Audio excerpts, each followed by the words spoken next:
Hello mga kabista. So, ngayon nga pala, pakita ko sa inyo kung paano i-fix tong issue na to sa Visual Studio 2017 Express. Bali, ang naging issue ko kasi dito is nawala yung pinaka form ko ng project. After ko na ano bang pinakahuling nangyari is, ang huling nangyari kasi is na wala ng kuryente. And then after nun, habang tinatry ko nang buksan yung project ko ulit, hindi ko na makita dito yung form ko. So which is parang ito yon yung form 1. Pero naging C# ano na lang din siya, code. So pag ino-open ko, so walang lumalabas. So nakikita ko lang is ito yung sa designer form. So kumbaga naka-intact pa naman yung sa designer form. So medyo good news yan. Pero yun nga, ang issue ko is kailangan ko yung pinaka-form. Pero hindi ko na siya makita. So kung tatry natin i-open yung form. So okay, nandito pa yung sa designer. So dito, nandito pa din yung mga pang resources kung meron. So ito, nung una hindi ko alam kung paano siya i-fix. So ang duda ko is dahil nawala ng kuryente, kailangan kong i-check doon sa pinaka-file kung ano ba ang naging issue. So try natin tingnan. Okay. So ito yung mga files ko. So sa form 1 tayo may issue. So napansin ko dito is may form 1 ako dito.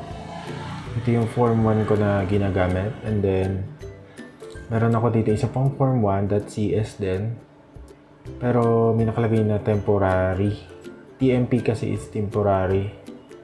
So kalimitan nangyayari yan kapag nagpe-play ka or nagamit ka ng file, yung lumalabas talaga na ganyan para masabi nila na ito yung huli mong ginawa. So tendency nito, parehas naman sila ng date tsaka time. So ang duda ko dito is naiwan siyang naka-open. And then dahil nga namatay yung kuryente is hindi na siya nag-switch na i-delete. Kasi pagkakatanda ko, kapag kasi nag-open ka na, example nitong ating form 1 project is after mo mag-save and then in-exit mo na, is i-delete niya na itong temp na to, and then yung updated na ginawa mo dito is mapupunta na doon sa original. So dahil nawala ng kuryente, nag-brown out kanina, so hindi siya nag-switch kasi nga na-interrupt yung power.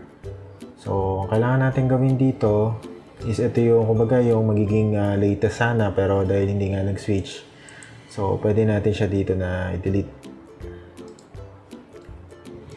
Okay, and then ito, it's may tendency kasi na something ano yan parang ID. Nasa process siya na nagsasabi na ito yung process ID nung file na to. So tanggalin na natin to. Kasama yung temp tsaka CS yan.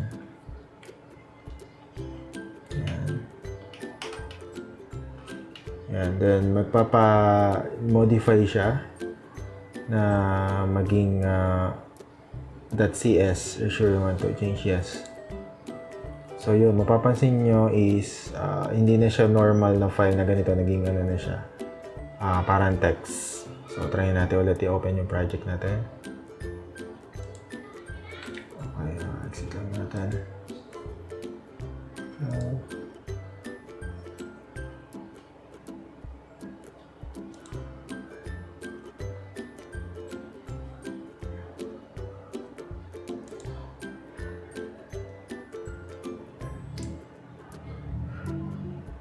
So, okay. So, ito yung file natin. And then, so yun, mapapansin nyo yung form is naging logo na niya is yung form na in-expect natin yun sa form 1. Hindi na yung para siyang ganito na C# code. So, try natin i-open kung mag-o-open nga yung ating form. So, ayun. Yun, na-retrieve ko na yung aking pinaka-form. So, gumagana na siya. So, kung itatry natin i-run. Kasi working naman to last time. So, yun, nagrara naman siya ng okay.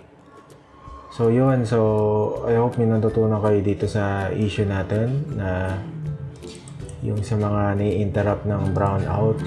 So, yun lang yung solution niya kung paano i-fix is i-delete mo lang yung magiging pinaka-file niya, then hanapin mo yung temporary file.